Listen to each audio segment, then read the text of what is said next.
Hello everyone, আসসালামু আলাইকুম। আমি ঝিনি চলে এসেছি আরও একটা ঈদ স্পেশাল রেসিপি নিয়ে। আর আজকের রেসিপিটা হচ্ছে একটা ডেজার্ট।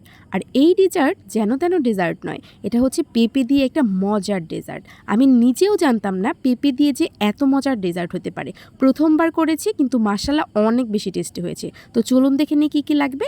একটা বড় সাইজের পেঁপে নিয়েছি, আর এখানে নিয়েছি আধা লিটার দুধ। এটাকে আমি জাল করে ছানা রেডি করে নেব। তো বলে রাখা ভালো, আমি ছানা আধা কেজি দুধ দিয়ে আগে রেডি করে ফ্রিজে রেখে দিয়েছিলাম। আরও আধা কেজি রেডি করে নিচ্ছি। ছানা রেডি করার জন্য এখানে আমি হচ্ছে গিয়ে 1 চা চামচ পরিমাণ ভিনেগার ব্যবহার করেছি। আর ছানা মোটামুটি আমরা সবাই রেডি করতে পারি। তো এখানে হচ্ছে পেঁপেটাকে আমি গ্রেট করে নিয়েছি, খুব মিহি গ্রেট করে নিয়েছি, যে সবজি কুচানি যেটা দিয়ে গ্রেটার দিয়ে। তো এরপরে আমি এটাকে সেদ্ধ করতে দিয়ে দেবো একটু পানি দিয়ে। এটা যাতে একটু সামান্য লবণ দিয়ে আর পানি দিয়ে আমি সেদ্ধ করে, মানে যাতে এটা একটা মোলায়েম ভাব চলে আসে। এরপর হচ্ছে কি আমি ছানাটাকে নিয়ে নেব, হাত দিয়ে খুব ভালো করে মথে নেব, যাতে আমরা মিষ্টি যখন তৈরি করে যেরকম মথে নেই সেরকম। তো এটা একটু তাহলে মাখো মাখো ভাব আসবে, একটা মাখন টাইপের। তো এখানে দেখতেই পেলেন যে আমি কিভাবে হাত দিয়ে মথে নিচ্ছি। তো এভাবেই কিন্তু মথে নিতে হবে। তো পেঁপের এই মজাদার ডেজার্টটি আপনি কিন্তু এই ঈদে সবার সামনে একদম তাক লাগিয়ে দিতে পারেন, সবাই পছন্দ করবে। পেঁপে যে দিয়ে তৈরি হচ্ছে এটা আপনার মানে কেউ খেয়ে বুঝবেই না। তো এখানে কিন্তু আমার পেঁপেটা সেদ্ধ হয়ে গেছে, আমি পানিটা ছেঁকে একটা পাশে রেখে দেব। আর একটা প্যানে হচ্ছে কি আমি মানে বেশি পরিমাণে ঘি নিয়ে নেব, বলতে পারেন 2 টেবিল চামচ পরিমাণ ঘি নিয়েছি। এরপর গরম মশলা দিয়ে এখানে দিয়ে দেব হচ্ছে গিয়ে আমার যে ছেঁকে রাখা যে পেঁপেটা সেটাকে দিয়ে দেব। আর পেঁপেটাকে দেওয়ার পর অনেকক্ষণ ধরে এটাকে সটে করে নেব, যাতে এটা যে পেঁপের আর ঘিয়ের যে একটা সুঘ্রাণটা এরা পেঁপের ভিতরে চলে আসবে। আর এটা যে পেঁপে দিয়ে তৈরি হয়েছে সেটার একদমই মনে হবে না। খুব সুন্দর করে কিছুক্ষণ ধরে সটে করে নেব। আর এখানে একটু আরও মজাদার করার জন্য মাখন দিয়ে নিচ্ছি। এটা আপনি না দিলেও চলবে, কোনো সমস্যা নেই, কারণ ঘিটা যদি আপনার খাঁটি হয় তাহলেই খুব ভালো একটা সেন্ট দেবে।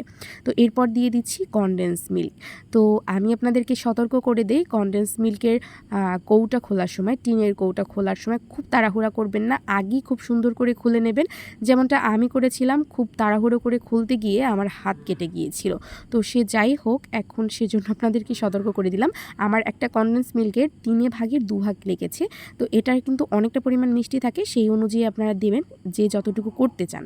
তো আমি যেহেতু একটা বড় সাইজের পেঁপে নিয়েছিলাম, আমার একটু বেশিই লেগেছে। তো এটাকে আমি খুব সুন্দর করে এখন ভালো করে নাড়াচাড়া করব, কারণ যাতে নিচে লেগে না যায়, একটা মিডিয়াম আছে। তো দেখতেই পেলেন যে আমি অনেকক্ষণ ধরে এটাকে নাড়াচাড়া করে এখন দিয়ে দেবো গুঁড়ো দুধ। এই ডেজার্টের ক্ষেত্রে আপনি একদমই কিপটামো করবেন না দুধের ব্যাপারে। তো এখানে আমি ডিপ্লোমা দুধটা দিয়েছি, গুঁড়ো দুধটা। তো এখানে বলতে পারেন আমি 1 কাপের একটু পৌনে 1 কাপ পরিমাণ দিয়েছি। তো এখন আরও ভালো করে এটাকে খুব সুন্দর করে দেখতেই পেলেন যে আমি কিভাবে এটাকে নাড়াচাড়া করে নিচ্ছি। তো এটা আপনারা দেখেই বুঝিয়ে নিতে হবে যে এটা আসলে কিভাবে আপনাকে করতে হবে। তো এরপরে দিয়ে দিচ্ছি আমার যে মথে রাখা যে ছানাটা ছিল সেটা দিয়ে দিচ্ছি। এটাকে দিয়ে দেওয়ার পরে এটা এত সুন্দর একটা মানে কি বলবো, দেখতেই এত ভালো লেগেছে যে দেখতেই পেলেন যে এটা দেখতে কিন্তু মনেই হচ্ছে না যে পেঁপে দিয়ে তৈরি হচ্ছে। তো আমার ঘিটা দেওয়ার কারণে এখন কিন্তু প্যান থেকে এটা সরে সরে আসবে, কারণ আমার এটা হয়ে গেছে। যতটুকু পানি ছিল এটার সাথে সবটা যখন শুকিয়ে যাবে তখন কিন্তু এটা প্যান থেকে ছেড়ে ছেড়ে আসবে। এই পর্যায়ে আমি খুব জোরে নাড়াচাড়া করব, আর বুঝতে হবে যে এটা হয়ে এসেছে। তো এখন আর আমি আসলে 2-3 মিনিটের বেশি একদমই নাড়াচাড়া করব না। আর পুরো প্রসেসটা করতে আমার কতটুকু সময় লেগেছে, আমার ধরুন এই 30 মিনিটের মতো লেগেছে। তো এটা কিন্তু আমার কম আঁচে আমি করেছি, মিডিয়াম আঁচে করেছি, এটা সব মিলিয়ে। তো এখন আমি একটা হচ্ছে গিয়ে এটা আমি নিয়েছি একটা, বলতে পারেন ট্রে টাইপের একটা মানে বাটিতে নিয়েছি, এটা প্লাস্টিকের। আপনারা চাইলে একটা কাচের সুন্দর একটা সার্ভিং ডিশেও নিতে পারেন। তো আমি ভেবেছিলাম অনেকটা হবে, এই বড় সাইজেরটাই নেই। তো দেখলাম যে পুরোটা আসলে আমার লাগে না। তো যাই হোক, আমি একটু এখানে কিন্তু ঘি ব্রাশ করে তারপরে আমি এটাকে দিয়ে খুব সুন্দর করে চেপে চেপে দিয়েছি। এরপরে এখানে উপরে আমি দেব ডানোর যে একটা ক্রিম আছে, ডানোর ক্রিমটা। তো আমি আপনাদেরকে দেখিয়ে দিলাম, আমার মেয়ে হচ্ছে গিয়ে ক্রিমের যে ওই যে কাগজটা উপরে থাকে ওটা ছিঁড়ে ফেলেছে। তো তবুও আপনাদেরকে দেখিয়ে দিয়েছি, যে কোনো সুপার শপে আপনারা পেয়ে যাবেন, ডানো ক্রিম বললেই এটা আপনি পেয়ে যাবেন। তো এই উপরে আমি হচ্ছে গিয়ে এখন সুন্দর করে সবটাতে যাতে কাভার করে সেভাবে সুন্দর করে দিয়ে দিচ্ছি। আর আমার এই যে ট্রেটা, এটা হচ্ছে কিন্তু আমার হচ্ছে গিয়ে ফ্রিজের সাথে পেয়েছিলাম। যদিও আমি এটাকে কোনো কাজেই ইউজ করি না, তো ভাবলাম যে এখানে আমি ইউজ করতে পারি। মানে এটা খুব সুন্দর এবং মানে ফুড গ্রেড, খুব ভালো মানের প্লাস্টিক। আর আপনারা চাইলে কিন্তু কাচের ডিশগুলোতে ব্যবহার করলে খুবই ভালো হয়। তো ওই যে বললাম আমি ভেবেছিলাম অনেকটা হবে, তো দেখতেই পেলেন যে আমার এটা পুরো কাভার করেনি। তো কিভাবে করছি কাজটা সেটা কিন্তু দেখি আপনারা বুঝতে পেরেছেন। আমি হচ্ছে গিয়ে এখন এটাকে একটা র্যাপিং পেপার দিয়ে ঢেকে নর্মাল ফ্রিজে রেখে দেবো 1 ঘন্টার মতো সময়। তো এটা একদম খুব সুন্দরভাবে হয়ে যাবে। আর এটাকে অবশ্যই একটু ঠান্ডা করে তারপরে ফ্রিজে রেখে দিবেন।